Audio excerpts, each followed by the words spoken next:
আওয়ামী লীগের যারা চালক ছিলেন এই সময় আপনি তাদের বিচার করেন। আপনি দলটাকে বাতিল করে দিবেন, দল কিছু করতে পারবে না, রাস্তায় বাড়িতে পারবে না, অমুক করতে পারবেন। আপনি 1 কোটি লোকের সঙ্গে পারবেন? 1 কোটি লোক মাঠে তো নামেন, এবং হ্যাঁ মাঠে তো নাই, মাঠে পাবেন। ওই যে আওয়ামী লীগ যখন ক্ষমতায় ছিল তখন বিএনপি বলতো পুলিশ ছাড়া আসেন দেখাই দেবো, বলতো না? আওয়ামী লীগ ওরা বলবে কদিন পরে 2 দিন যাক না, ইলেকশনটা খেলে হোক না, দেখেন না কি হয়। আজকে তারা মাঠ দাপায় বেড়াচ্ছে, তখন মাঠে তারা 10 কদম হাঁটতে পারে কিনা দেখেন। দুজন দর্শক আছেন এই মুহূর্তে আমার সঙ্গে, তাদের সাথে একটু কথা বলতে চাই। দর্শক স্বাগত জানাই। কে বলছেন, কোথা থেকে বলছেন, আপনার প্রশ্ন করবেন। আমি রংপুর থেকে সাদ্দাম হোসাইন বলছি। বলবেন। আমার প্রশ্নটা হচ্ছে কি, এই বর্তমান যে অন্তর্বর্তী সরকার, ইনি বলেছেন এবারকার নির্বাচন শ্রেষ্ঠ নির্বাচন হবে। আওয়ামী লীগ অংশগ্রহণ না নিলে আদৌ কি শ্রেষ্ঠ নির্বাচন হবে? বলবেন আপনার প্রশ্ন। আমি আমি আমি যে প্রশ্নটি করতে চাই, বর্তমান রাষ্ট্রপতির অধীনে বর্তমান উপদেষ্টা পরিষদ শপথ গ্রহণ করেছিলেন। তাহলে এই সরকার যখন রাষ্ট্রপতির ছবি সরিয়ে ফেলার নির্দেশ দিলেন বা সরিয়ে ফেললেন, তখন বর্তমান উপদেষ্টা পরিষদ বা সরকার তাদের ক্ষমতায় থাকার নৈতিকতা হারিয়েছেন কিনা, তারা ক্ষমতায় থাকতে পারেন কিনা? তারা তো রাষ্ট্রপতিকে অপদস্থ করেছেন, সংবিধানকে অপদস্থ করলেন। একজন দর্শক আছেন এই মুহূর্তে আমাদের সঙ্গে, তার প্রশ্নটি নিতে চাই। স্বাগত জানাই। কে বলছেন, কোথা থেকে বলছেন, আপনার প্রশ্নটি করবেন। হ্যালো, যে শুনতে পাচ্ছি। আচ্ছা, আমি আরিফ বলছি মিরপুর থেকে। হ্যাঁ, বলবেন। যে আমার প্রশ্ন হচ্ছে যারা মাসুদ কামালের কাছে, দেখেন যে এখন আইন করে আওয়ামী লীগ নির্বাচনকে করা হয়েছে, বন্ধ করা হয়েছে, কিন্তু আমি একটু বলি যে আওয়ামী লীগ যতগুলো অপরাধ করছে মোটামুটি সবগুলো অপরাধই কিন্তু বিএনপি করছে। আমি ছোট করে বলি, বিস্তারিত বললে প্রশ্ন বড় হয়ে যাবে। দেখেন, আওয়ামী লীগ যে 16 বছরের দুর্নীতি করছে, তার আগের ঠিক 5 বছরে বিএনপি পরপর 5 বার বিশ্ব চ্যাম্পিয়ন হয়েছে, 2001 থেকে 2006, এবং এই অ্যাসেসমেন্টটা করছিল কিন্তু টিআইবি। 1 নম্বর। 2 নম্বর হচ্ছে দেখেন নির্বাচন, 2006 সালে কিন্তু বিএনপি নির্বাচনকে হাসান সাহেবকে দিয়ে নিজের মতো করার চেষ্টা করছিল।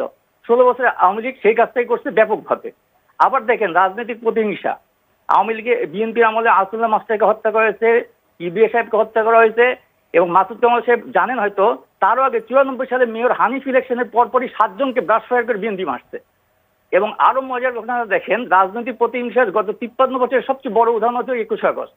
বিএনপি যদি ইলেকশন করতে পারে এত কিছুর পরেও, আওয়ামী লীগ কেন পারবেন না? মানে আওয়ামী লীগ এই অপরাধগুলাই করছে ব্যাপকভাবে, কারণ 15 বছর টানা ক্ষমতা থাকছে। অসংখ্য ধন্যবাদ, আপনি থাকুন আমাদের সঙ্গে। মাসুদ কামাল, একই অপরাধে দুটি দল, কেউ বেশি সময় পাওয়ার জন্য বেশি আকারে করেছে, ব্যাপক আকারে করেছে, কেউ কম সময়ের জন্য কম ভাবে করেছে। তাহলে কেন বিএনপি নির্বাচন করতে পারলে আওয়ামী লীগ করতে পারবে না? আওয়ামী লীগ নির্বাচন করতে না পারার কারণ কিন্তু বিএনপির সঙ্গে তুলনা না। আওয়ামী লীগ নির্বাচন করতে পারছে না এই কারণে যে এখন যারা ক্ষমতায় আছে, যারা নির্বাচন দিচ্ছে, তারা চায় না আওয়ামী লীগ নির্বাচন করুক, অতএব আওয়ামী লীগ নির্বাচন করতে পারছে না।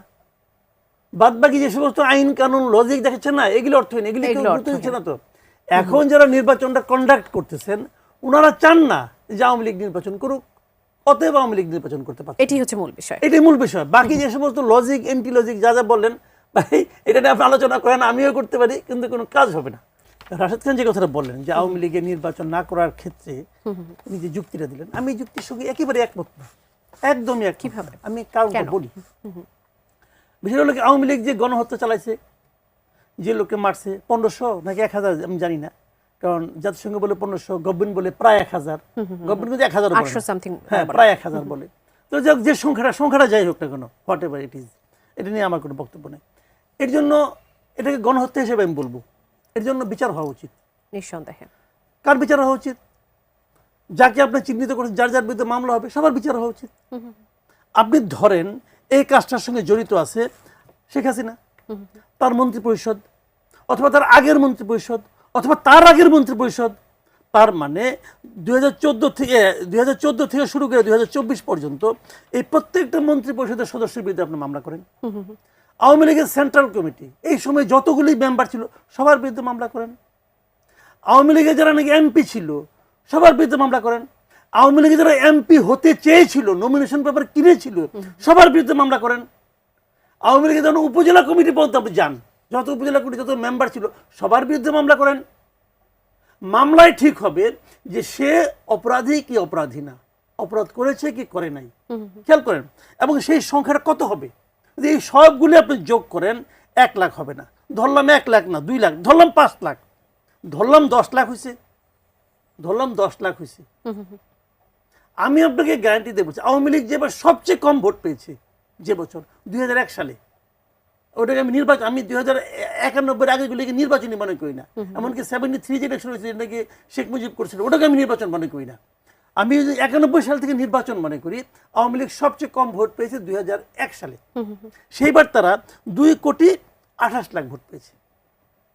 আমি ধরলাম এর মধ্যে আপনার ধরেন মানে আওয়ামী লীগের কুশাসন, অনেক ভোট কমে গেছে, আবার এদিকে ভোটার সেই আওয়ামী লীগ আর এই আওয়ামী লীগ এক আবার নয়। ভোটার তো কিছু বাড়ছে, তো ঘরে হরে ধরে মনে করেন আপনার 2 কোটি লোক এখন আওয়ামী লীগকে ভোট দেয়। তার মধ্যে মনে করেন 1 কোটি লোক ফ্লোটিং মানে কি, তারা আওয়ামী লীগ ভালো করলে ভোট দেয়, নাহলে ভোট দেয় না। কিন্তু আমি আপনাকে চ্যালেঞ্জ দিয়ে বলি, এই দেশে মিনিমাম 1 কোটি লোক আছে যারা জীবনে কোনোদিন নৌকা ছাড়া অন্য কোনো মার্কায় ভোট দেয় নাই এবং দিবেও না। মিনিমাম 1 কোটি লোক আছে, ঠিক আছে। আমার প্রশ্ন হলো সেই 1 কোটি আমি দেখেন ইলেকশন কিন্তু সরকারের জন্য না, ইলেকশন কিন্তু পলিটিক্যাল পার্টির জন্য না, ইলেকশন হলো ভোটারের জন্য, মানুষের জন্য। সেই 1 কোটি ভোটারকে, 1 কোটি যারা ভোট জীবনে কোনোদিন নৌকা ছাড়া দেয় নাই, তাদের জন্য এই সরকার কি বিকল্প রাখলো?